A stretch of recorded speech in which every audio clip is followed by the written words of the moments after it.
World geography की इस video में आज हम पढ़ने वाले हैं विश्व के प्रमुख महासागरों के बारे में।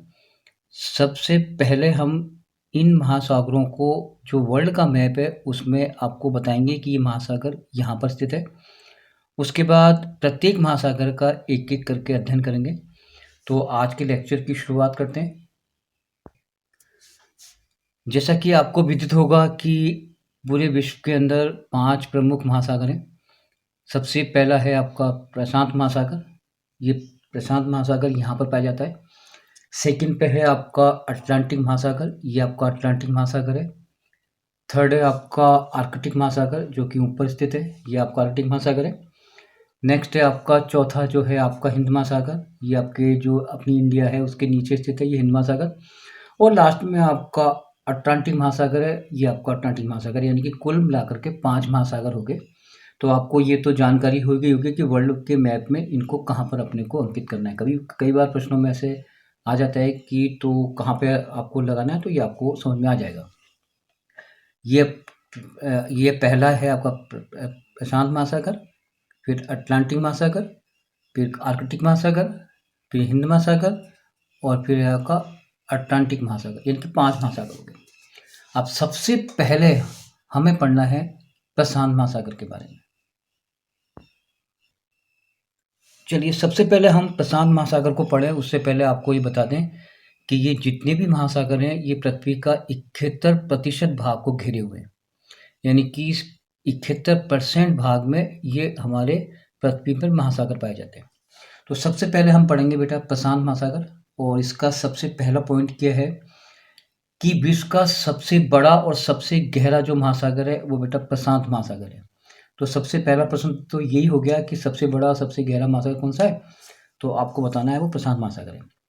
नेक्स्ट इसका जो दूसरा जो है वो है कि अमेरिका और एशिया को पृथक करता है। कौन? प्रशांत महासागर। प्रशांत महासागर अमेरिका और एशिया को पृथक करने का काम भी करता है, वो है आपका प्रशांत महासागर।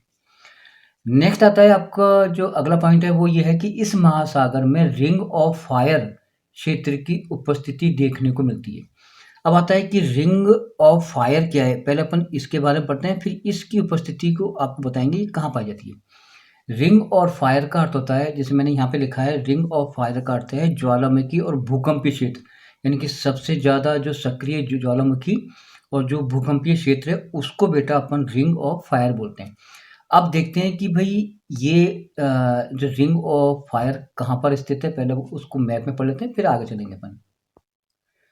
रिंग ऑफ फायर, ये देखो, ये घोड़े की नाल का शेप का ये जो आकार दिखाई दे रहा है इसको रिंग ऑफ फायर बोलते हैं।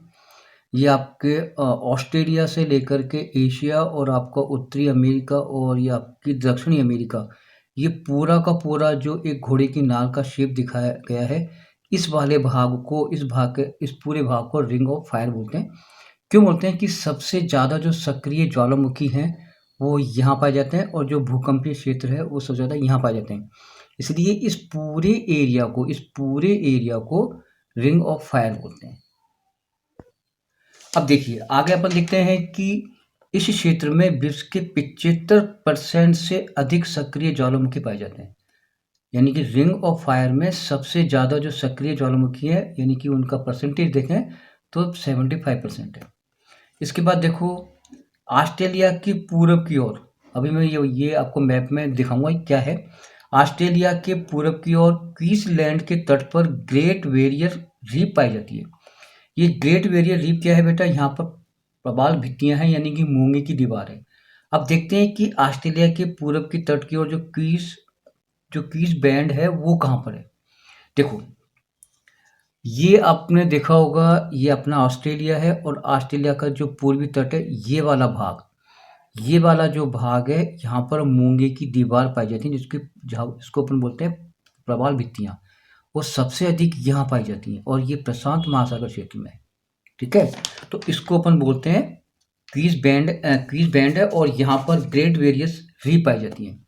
अब इसके आगे क्या देखा है, यहाँ प्रबाल भित्तियां मतलब मूंगे की दीवार पाई जाती है, जिन्हें अपन कोरल रीफ कहते हैं, यानी कि जो कोरल रीफ है ये जो है कैल्शियम कार्बोनेट के द्वारा बनती है, जिसको अपन कोरल रीफ इंग्लिश में बोला जाता है। ठीक है, आगे देखो, ये कोरल लीफ समुद्र के भीतर स्थित जीवों द्वारा छोड़े गए कैल्शियम कार्बोनेट की बनी होती है। जैसे मैंने अभी आपको बताया कि ये कैल्शियम जो समुद्र के अंदर जो जीव पाए जाते हैं, जो कैल्शियम कार्बोनेट को छोड़ते हैं, उसके द्वारा ये बनाई जाती है। इस यहाँ पर समुद्री जीव, मछलियाँ और कछुए वगैरह पाए जाते हैं। एक विशेष बात ये भी है कि जो कोरल लीफ है, इसका निर्माण कर्क रेखा और मकर रेखा के मध्य में जो द्वीप स्थित हैं, वहाँ पर उस क्षेत्र में ज़्यादा पाई जाती है। क्लियर हो चुका? यानी कि अगर ये प्रश्न आता है कि कोरल लीफ का निर्माण सबसे ज़्यादा कहाँ पे होता है? तो कर्क रेखा और मकर रेखा के बीच में जो द्वीपों का जो तटीय क्षेत्र है, वहाँ पर सबसे ज़्यादा पाई जाती है। ठीक है? इसके बाद सेकंड आता है आपका अटलांटिक महासागर। इसको अंध महासागर भी कहते हैं। ये इसका पहला पॉइंट है। दूसरा है, ये विश्व का सबसे बड़ा महासागर, दूसरा महासागर, यानी कि पहला है प्रशांत और सेकंड नंबर पे अटलांटिक महासागर आता है, यानी विश्व का ये है दूसरा सबसे बड़ा महासागर है। इसके बाद देखो, इसमें जो गहरा स्थान है उसको अपन प्यूर्टो रिको गर्त बोलते हैं। जो सबसे जो गहरा वाला भाग है, जहाँ पर सबसे ज़्यादा गहराई है, उसको प्लूटो रिको गर्त बोलते हैं। ये कहाँ पर है, अभी देखते हैं अपन उसको। ये देखिए, ये आपका अटलांटिक महासागर हो गया। ये वाला जो भाग है, ये वाला भाग सबसे गहरा भाग है, जिसको अपन प्लूटो रिको गर्त बोला जाता है।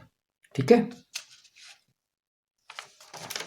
आगे देखो, इस महासागर के उत्तर की ओर शांत क्षेत्र को अपन सारगेसो सागर बोलते हैं। क्या बोलते हैं?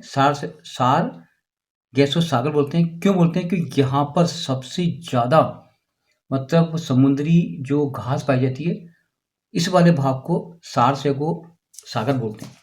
इसके बाद जो बर्मुडा ट्रायंगल है, वो भी इस अटलांटिक महासागर में ही पाया जाता है, जहाँ पर जहाज़ों का और यानी कि जो वायुयान है, वहाँ पर जाना निषेध होता है। ठीक है? इसके बाद आता है आपका, नेक्स्ट आता है आपका हिंद महासागर। हिंद महासागर दुनिया का तीसरा सबसे बड़ा महासागर है। दुनिया का सबसे बड़ा तीसरा महासागर है, और ये इसका जो गहरा स्थान है, इसको सूंडा गर्त बोलते हैं। यानी कि जो हिंद महासागर सबसे जो गहरा भाग है, इसको सूंडा गर्त बोला जाता है। ठीक है? इसके बाद है आपका आर्कटिक महासागर। आर्कटिक जो महासागर है, ये दुनिया का सबसे छोटा महासागर है, और इस महासागर को छिपता हुआ महासागर बोलते हैं। क्यों बोलते हैं? इसका रीज़न क्या है? क्योंकि इसका जो अधिकांश भाग है, वो बर्फ से ढका हुआ रहता है। इस कारण से इसको छिपता हुआ महासागर कहते हैं। इसके बाद एक और महासागर बच गया। इसके बाद लास्ट में एक पांचवा और है, वो है आपका अटलांटिक महासागर, और वो उस महासागर की अभी कोई विशेष रूप से जानकारी नहीं है, तो उसको अपन विशेष रूप से ध्यान उसको देना नहीं है। धन्यवाद।